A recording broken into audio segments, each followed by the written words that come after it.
One more. Cheryl Toomey. What's your opinion on President Trump's ban on transgenders in the military? Good or bad? Do you think those transgenders already in the military are going to be discharged? You know, I heard the news today, and my first thought was I felt sorry for them. And I actually had a thought like, oh, you know, I don't know, is this the way we really want to go? Is this fair to them? And then, you know, I just kind of grab myself by the collar and shake myself a little bit and just say, whoa. This is not a job, and the military is not civil society for any number of reasons, but the most important one being that when you sign on the dotted line for military service, you are essentially giving up all of your rights for that length of time. And once you sign, you have made a moral and legal commitment to have your life put on the line, whether you like it or not.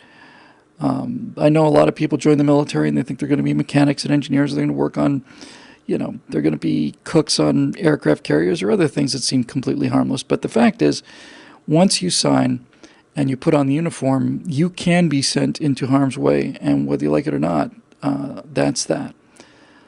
So it's not a country club that some people are allowed into and other people are not allowed into.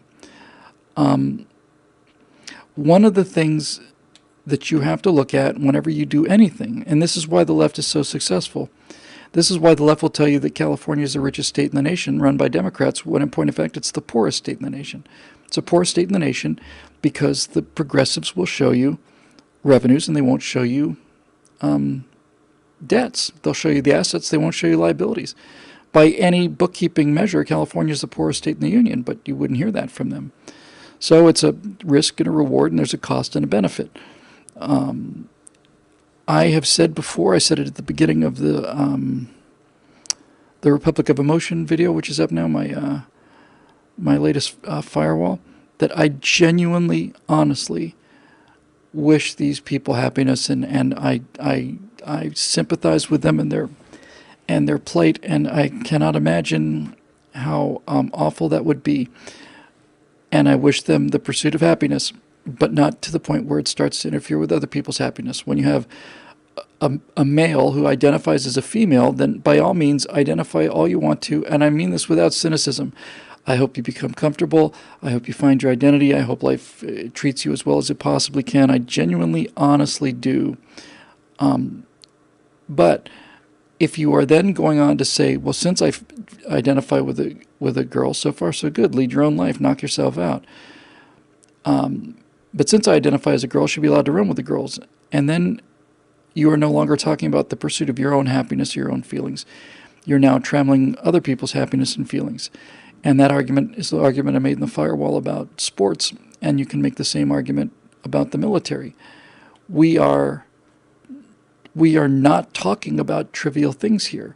And while inclusiveness is great and being fair to people is great and allowing everybody a chance to live their lives and pursue their own dreams is great, nevertheless, sometimes there are more important things than your dreams and desires. And one of them are things like unit cohesion. Another one is readiness. And another one is just a general overall attitude about the people, not about the people, among the people who are not, who did not join the military for social engineering progress. If it turns out that, finding out that, you know, transgender military personnel are getting sex assignment surgery paid for by the United States government while you had your leg blown off in Baghdad and you can't seem to get a decent wheelchair or a set of crutches or anything, you've got a real problem. And TG Gecko says you can't even get into the military if you have diabetes. So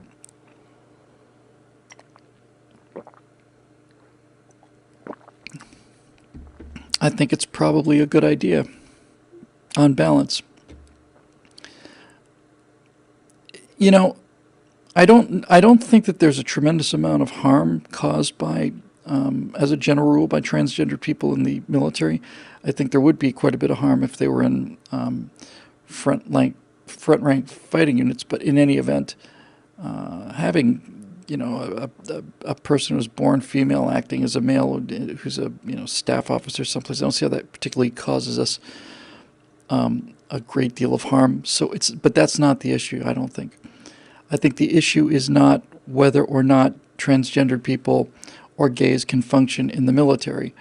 I think the issue is the military going to become a politically correct weapon for social justice?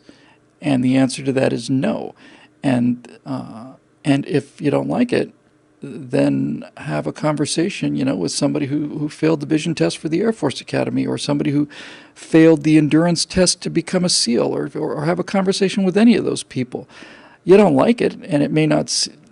You don't like it if you fail the vision test. You don't like it if you fail the endurance test for SEALs. But if you have any integrity whatsoever, you understand that that's not the fault of the vision test. It's, that's not, that test didn't conspire to deprive me of my, my dreams. And likewise, if you sign up for BUDS, for pre-SEAL training, and you find yourself in the Pacific Ocean holding a, gigantic log in the surf and shivering to death, basically going into hypothermia, and you find yourself there and there's 25 other guys there and they're shivering too, and you decide you simply can't take any more of it, well, there's no shame in that. There's no shame in it whatsoever. You tried and you gave it your best. That's admirable. But it's not the other guy's faults. And they shouldn't have to get out of that cold water just because it's time for you to get out of the cold water. The reason they're in the cold water and suffering like that is precisely because if there's a class of 300 people and we need to get 50, then we need to get the 50 that can do it, that can stick around, that can hang on. It may seem like they're filtering out cold tolerance in an exercise like that, but they're not. And it's not even pain tolerance. What they're really selecting for is willpower. They're selecting for mental toughness. They're selecting for people who've dedicated themselves to a goal, which is to become a SEAL in this particular example, and then will die before they will give up that goal. Those are the kind of people you need out there in special forces at the sharp tip of the spear. You need those kind of people. And so that's what you're selecting for. And so it's not about your feelings. It's not about how much you might want to be a SEAL or a fighter pilot or anything else like that. It's a question of, number one, do you have the qualifications? And number two, are you doing more harm than good to this lethal organization that just puts you in a different situation? You don't get to leave, right? If you find that the entire military is becoming a social engineering program and political correctness is taking precedence over things like readiness and training to the point where you may die for reasons that you may not otherwise have to die for, then it is not worth it. It's not worth it.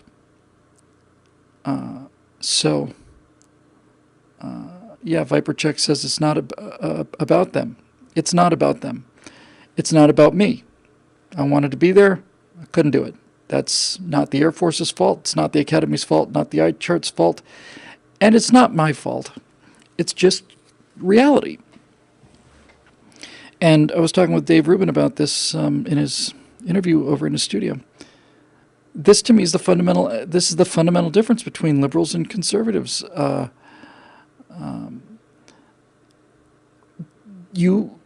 Conservatives are adults in that they may not like, but they certainly accept the idea that things happen that you don't want, and there's nothing you can do about it. And furthermore, there's nothing you should do about it. You don't have a right to play in the NBA. That's not a right that's given to you. As we get more and more, as we become more prosperous, more safe, more secure, more everything, what we think is the floor of survival gets higher and higher and higher. No, life doesn't owe you anything. Life doesn't owe you anything. You you have to work very hard at it. And if you choose something that is that difficult and that exclusive, then be prepared to be disappointed. And that's, you know, I think that's really it.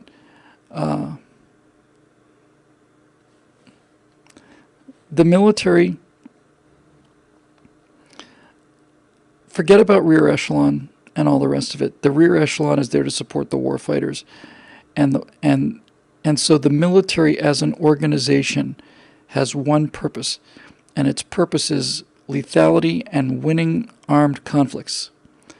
And I think that if you are asking warriors to go out there and risk their lives and give their lives, in some cases, if that's what you're asking from them and they agree, then your side of the bargain as the military, as the society that provides the military, your side of the bargain is you have to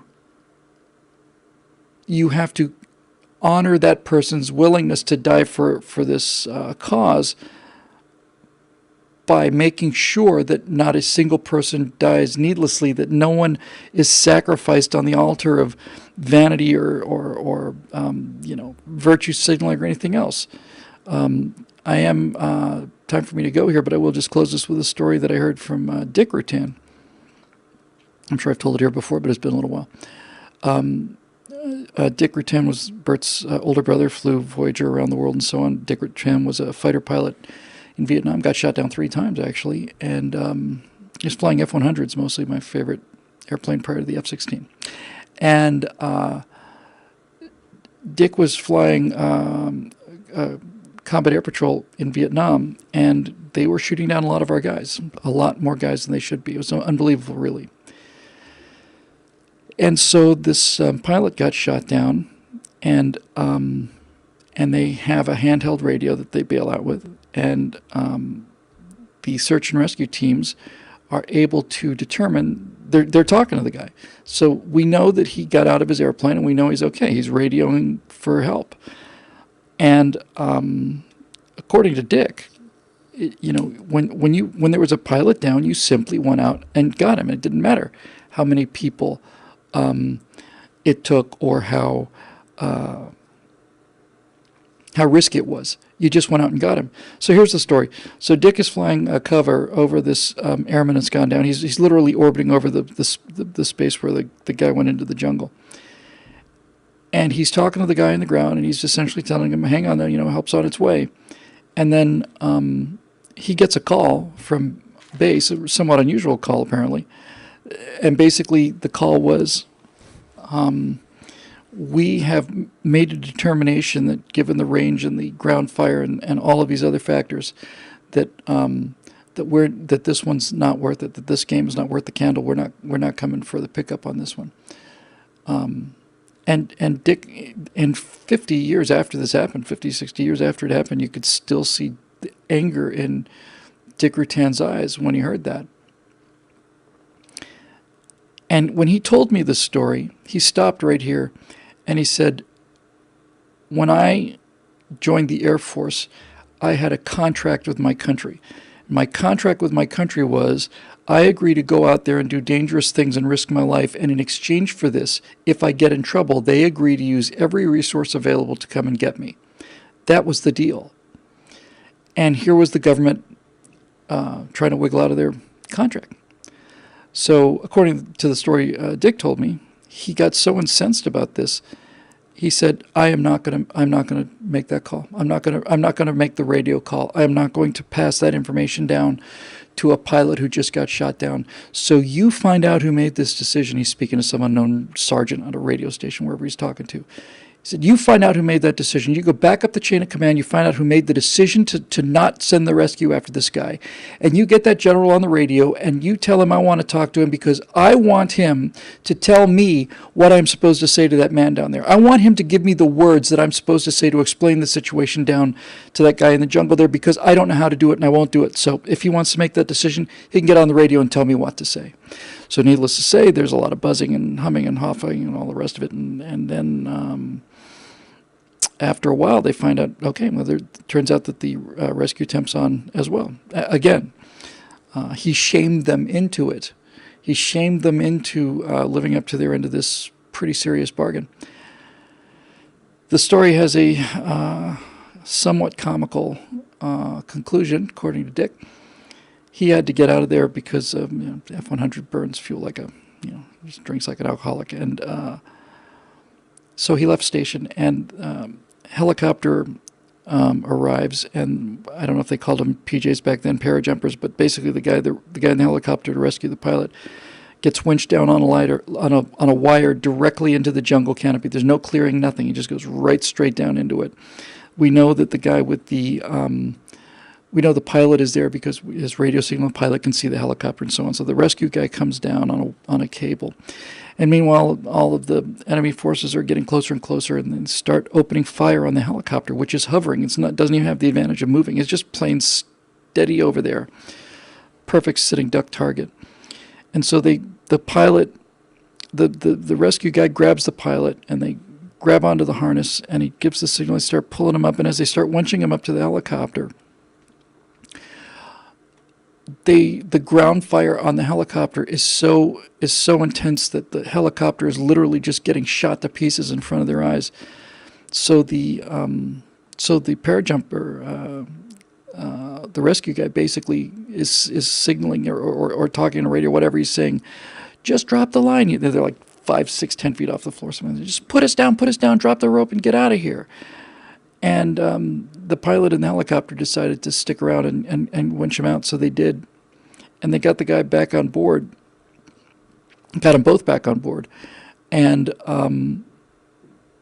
they were talking about how heroic it was of this parajumper to say, no, leave me here and go back home, and fly home and save yourselves. And the parajumper said, that's not what I was doing at all. I wanted you to drop me and get out of there because pieces of the helicopter were coming down and hitting me, and I was 100% sure you were going to come crashing down in a ball of fire, and I didn't want to be underneath it. So they get the guy out, they get the pilot out, and then Dick says, and you know what? Once we got the guy back to base, he turned out to be the pilot, the downed pilot. He turned out to be the worst person I've ever met in my life. He was a horrible person. He wanted to court-martial the jumpers. He wanted to court-martial the helicopter crew. He wanted to court-martial everybody. He was a complete jackass. Everybody hated him, and we should have just left him there. So sometimes things don't turn out the way you think they will. It's 7:11 here on the West Coast, rather, and I'm sorry to have to do a short show. I really am. But we are heading out tomorrow, and I still have a ton of things to do, so I'm going to leave you here now at the end of episode 160 on the Stratosphere Lounge. Oh, one more thing here.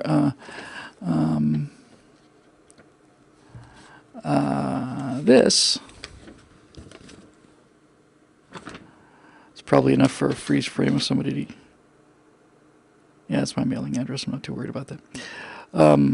This is a pink slip. It's a title for an automobile. My 2012 Camaro, the first new car I ever owned in my life. I got paid off at the beginning of this month, and it's mine, and I own it. And I didn't know if I was going to get into that car because I've had credit problems for quite a long period of my life. But this car I wanted very much, and when I got the loan, I just made a very, very serious promise to myself that this one I was going to do right, and I made every payment in advance, several days in advance, 5-6 days before they were due, 60 of them, and it felt really good, and it did quite a bit to help my credit rating as well. So that was a nice feeling. I don't have any desire to get another car. I'm gonna do one more monthly payment. Even though it's already paid, I'm going to take the amount of the monthly payment and get the car basically cosmetically back to new. There's some scratches on the plastic bumpers, and I think I'll get those taken out. So do that, run it down to the car wash, get it waxed and detailed. It should look essentially really essentially the way it looked when I drove it off the lot, because I've kept it in pretty good shape. And that's something I'm proud of, because it's not something that historically I've been particularly good at. But yeah, I really wanted this, so there we go. Okay, I ordered a bunch of stuff for spacesuits today. Just earlier today, I spent not a ton of money, but some money on this spacesuit live-action thing for the Star Citizen thing. It turns out there's a video game that does that mixed actual live actors into the CG game, and I'm still working on that. If you're one of those people who sent a Star Citizen thing, I still have not responded to those letters. We're waiting for the version of the game to open, and I will be sending that letter hopefully tonight or tomorrow or sometime very soon if I can do it before I go. If not, as soon as I get back. But yeah, that'll do it. So I'm heading home, and hope all of you guys have a great night. Thanks very much for the support. Thanks especially for the paying members who allowed me to, buy my first new car and make sure it got paid for, and now I own it. So that's a lovely feeling. And I assume we will be back next Wednesday night for 161. So until then, good night, everybody. Thanks very much for the support and for joining us, and we will see you next time.